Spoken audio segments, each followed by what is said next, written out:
Good morning, सुप्रभात। हम सूरदास कवि के पद पढ़ रहे हैं और इससे पहले वाली वीडियो में हमने सूरदास के बारे में जाना और उनके जन्म के बारे में, कहाँ जन्म हुआ है, गुरु कौन है। सूरदास अष्टछाप के कवियों में प्रसिद्ध हैं। निधन 1583 में हुआ। कृष्ण के भक्त थे। वात्सल्य श्रृंगार के कवि हैं। ब्रिज भाषा के कवि हैं। जन्मांध थे और इनकी रचनाएं सूर सागर, सूर सारावली, साहित्य लहरी, ये सब हम पहले जान चुके हैं। और भक्ति काल के कवि भी हैं और उसमें भी सगुण भक्ति धारा के कृष्ण भक्त कवि हैं। ये सब हम पहले वीडियो में हम समझ चुके हैं। और सूर सागर के भ्रमर गीत प्रसंग से लिए गए जो पद हैं उनको हम पढ़ रहे हैं। अब सूर सागर जो इनकी रचना है उसमें एक भ्रमर गीत प्रसंग आता है और वो आता है जब कृष्ण जो है मथुरा चले गए थे और वहां से जब गोपियों के लिए संदेश भेजते हैं मथुरा से, तो उद्धव आ जाते हैं संदेश लेकर और गोपियों को संदेश दे रहे होते हैं। और गोपियां जो हैं वो डायरेक्टली सीधे सीधे उद्धव को कुछ कह नहीं पाती। तभी वहां पर एक भंवरा आ जाता है और उस भंवरे के माध्यम से सारी जो अपनी बातें हैं वो सब उद्धव को बता देती हैं। सो इससे पहले हम पढ़ चुके हैं पहला पद, उद्धव तुम हो अति बड़भागी। ये हम पढ़ चुके हैं जिसमें उनको भाग्यवान कहा गया है और उनकी तुलना जल में तेल की गागरी से करी है, कमल के पत्ते से की है जिस पर रस नहीं लग पाता है, प्रीति नदी में उन्होंने पांव नहीं डुबोया। ये सब वो बता चुकी है। सेकंड हमने किया था मन की मन ही मांझ रही कि कृष्ण आए नहीं है और उनकी मन की बात मन में ही रह गई है और अब वो विरहिणी हैं और उन्हें बहुत ही दुख हो रहा है कि कृष्ण नहीं आए हैं और वो कृष्ण के विरह में जो है वो परेशान हो रही है। और जो योग साधना का संदेश उद्धव दे रहा है उससे वो और परेशान हो रही है। फिर हमने तीसरे में उनकी भक्ति भावना को, प्रेम को देखा कि वो अपने मन से, क्रमों से, वचनों से नंद के नंदन को अपना जो है दृढ़ता के साथ उन्होंने पकड़ा हुआ है। जागते हुए सोते हुए वो हमेशा काना काना की रट लगाई रहती है और योग साधना को वो कड़वी ककड़ी के समान मानती है। सो आज जो हमारा पद है जिसको हम पढ़ेंगे वो है हरि है राजनीति पढ़ी आए। इससे पहले हम कुछ कठिन शब्द देख लेते हैं। हरि है राजनीति पढ़ी आए और कठिन शब्द कुछ हैं। हरि कृष्ण के लिए बोला गया है, पढ़ी पढ़ना, अति ज्यादा, चतुर चालाक, पठाए पढ़ाना पढ़ना, पर हित दूसरे की भलाई के लिए डोलत धाए घूमते फिरना, और पाइये पालेंगे अनीति अन्याय। सो अब हम अपने पद को पढ़ लेते हैं। हरि है राजनीति पढ़ी आए। यहाँ पर गोपियां कह रही हैं कि मथुरा जाकर कृष्ण ने भी राजनीति पढ़ ली है और उद्धव जब तुम्हें यहाँ भेजा तो तुमने हरि से राजनीति पढ़कर तुम यहाँ आए हो। ठीक है, तुम्हें कृष्ण ने राजनीति पढ़ाकर यहाँ पर हमारे पास भेजा है। समूची बात कहत मधुकर के, उद्धव के लिए इस्तेमाल किया गया है मधुकर, भवराई होता है कि हे उद्धव, तुमने जो भी बात हमें बोली हमने सब समझी और सुन ली, समाचार सब पाए और हमने सारा समाचार प्राप्त कर लिया जो भी तुम कहने आए थे। एक अति चतुर होते पहले ही, एक तो तुम अति बहुत ज्यादा चतुर हो, चालाक होते पहले ही, पहले से ही। अब गुरु ग्रंथ पढ़ाए और अब तो तुम्हें गुरु ने ग्रंथ पढ़ा दिया, यानी कृष्ण ने तुम्हें पढ़ा दिया है योग साधना का संदेश। बड़ी बुद्धि जानी जो उनकी तो बहुत बड़ी बुद्धि है जो तुम्हें योग साधना का संदेश पढ़ा दिया है। वो तो बहुत बुद्धिमान है, बहुत बड़ी बुद्धि है उनकी जो उन्होंने तुमको योग साधना का, योग को जो लिखते हैं ब्रिज भाषा में, योग साधना का संदेश पढ़ा दिया है। हे उद्धव, आगे गोपियां कह रही हैं, उद्धव भले लोग आगे के, कि तुम्हारे जैसे लोग जो आगे आगे चलते हैं वो बहुत भले होते हैं। परहित, जो दूसरे की हित के लिए, भलाई के लिए डोलते धाए, इधर उधर घूमते फिरते हैं। तुम जैसे लोग जो हमेशा दूसरे लोगों की भलाई के लिए आगे रहते हैं, तुम बहुत भले किस्म के व्यक्ति होते हो। अब अपने मन फेर पाइए। अब हम क्या करने वाली हैं? अब हम अपने मन को जो उसको फेर पाइए, फिर दोबारा से प्राप्त कर लेंगे। चलत जू होते चुराए, जो चलते हुए कृष्ण ने हमारे मन को चुरा लिया था।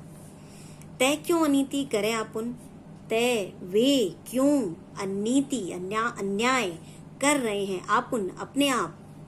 जय और अनीति छुड़ाए, वो तो दूसरों से अन्याय छुड़ाते हैं। जैसे कंस जो अन्याय कर रहा था, उसके अन्याय को समाप्त किया, तो उसी तरह वो तो अनीति करें आपुन, वो क्यों अनीति कर रहे हैं अपने आप।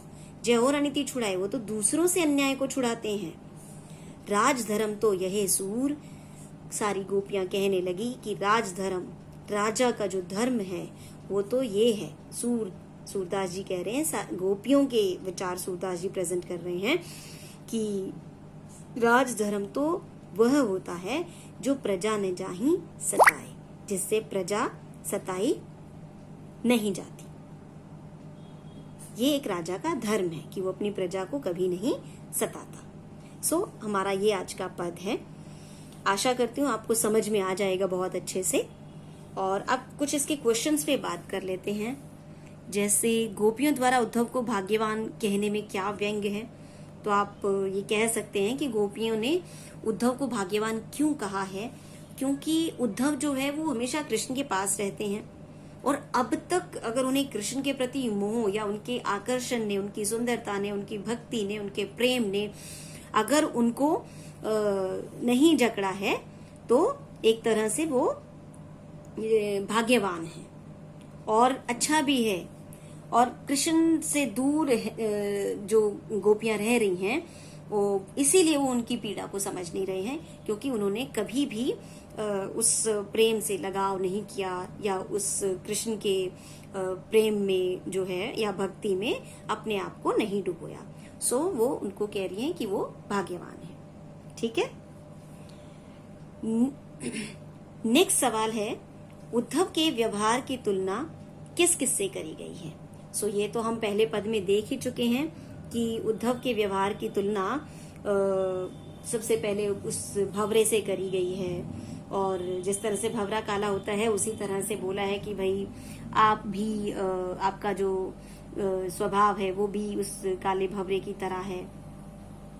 और इसके अतिरिक्त कमल के पत्ते से की है, जिसका पत्ता जो है वो कीचड़ में रहता है लेकिन फिर भी उसके ऊपर दाग नहीं लगता।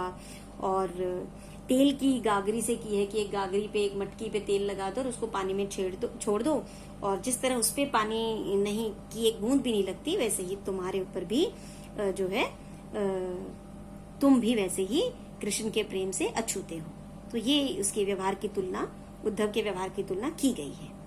नेक्स्ट सवाल है, गोपियों ने किन किन उदाहरणों के माध्यम से उद्धव को उलाहने दिए हैं। तो हम ये कह सकते हैं कि उन्होंने कहा था कि तुमने जो है कभी भी प्रेम रूपी नदी में पैर नहीं डुबोया है, कृष्ण के साथ रहे हो, लेकिन जो है तो उनका जो प्रेम है, उनका जो आकर्षण है, उनकी जो भक्ति है तुम्हें छू भी नहीं पाई है, और इसीलिए तुम जो है वो योग साधना का संदेश हमें दे रहे हो। तो ये बहुत सारे उदाहरण आ जाएंगे कि गोपियों ने इन उदाहरणों के माध्यम से उद्धव को उल्हाने दिए हैं। ठीक है। नेक्स्ट जो है, उद्धव द्वारा दिए गए योग के संदेश ने गोपियों की विरह अग्नि में घी का काम कैसे किया।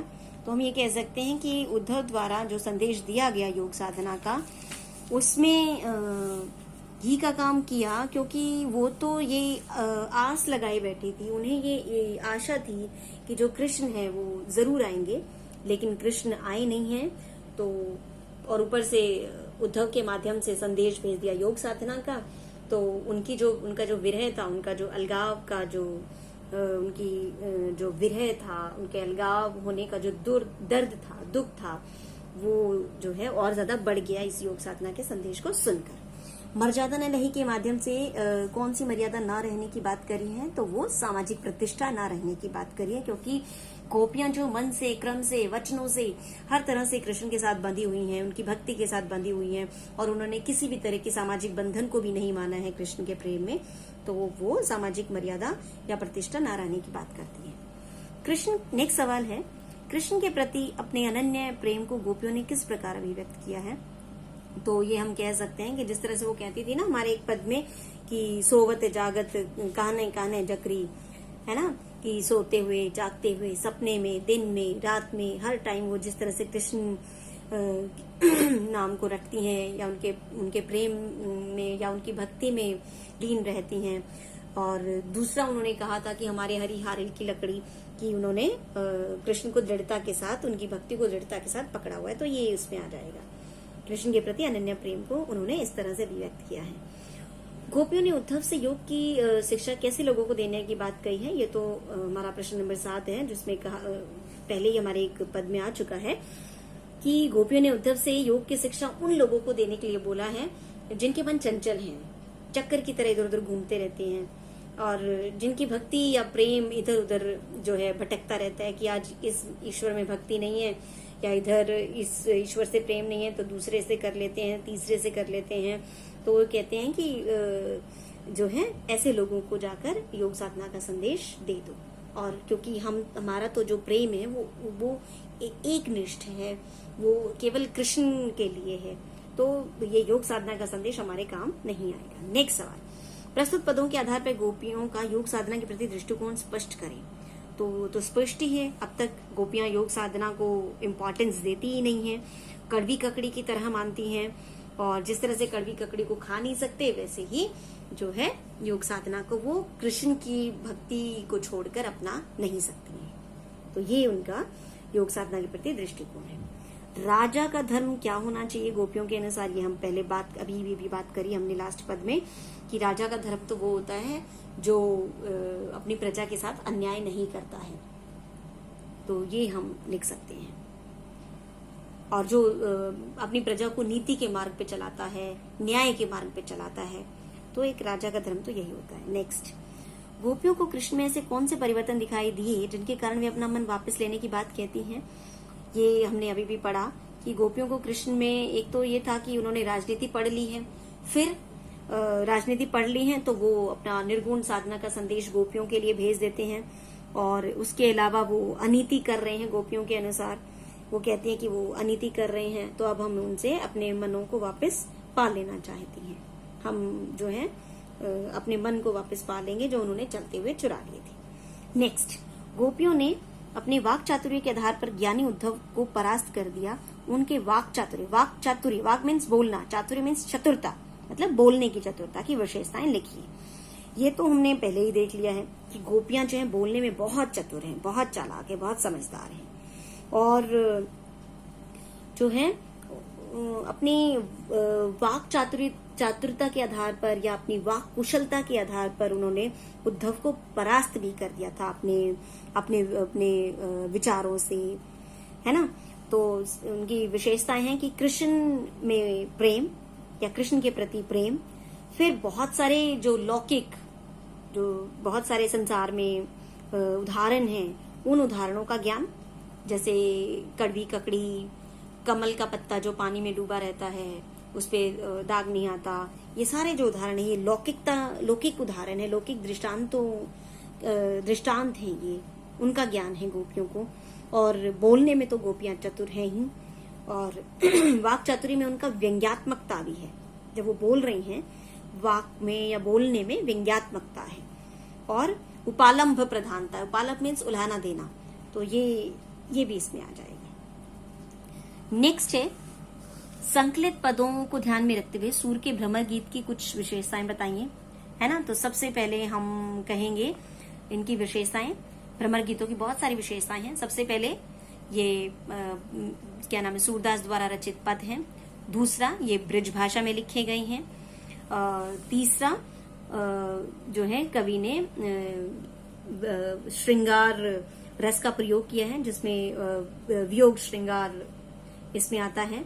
श्रृंगार की बात हम 10th में जो है हमारे 10वीं में रस चैप्टर है, तो उसमें श्रृंगार रस है, उसकी बात करेंगे तो हमें श्रृंगार रस बहुत अच्छे से समझ में आ जाएगा कि वो दो तरह से होता है, वियोग श्रृंगार और संयोग श्रृंगार। नेक्स्ट जो भाषा है वो ब्रिज भाषा, वो हम बात कर चुके हैं। उसके अलावा अनुप्रास अलंकार, पुनरुक्ति प्रकाश अलंकार, ये सब इसमें प्रयोग किए गए हैं। और संवादात्मक शैली है, संवाद है, डायलॉग्स हैं, ये सब आप यहाँ पर लिख सकते हैं। तो इस तरह से हमारी 12 क्वेश्चंस हैं और हमारे 4 पद हैं। सो आप सभी को बहुत अच्छे से समझ में आ जाएंगे। बाकी एक बार हम इन पदों को समझ लें तो हमारे जो आंसर्स हैं वो अपने आप बनते चले जाते हैं, है ना। धन्यवाद।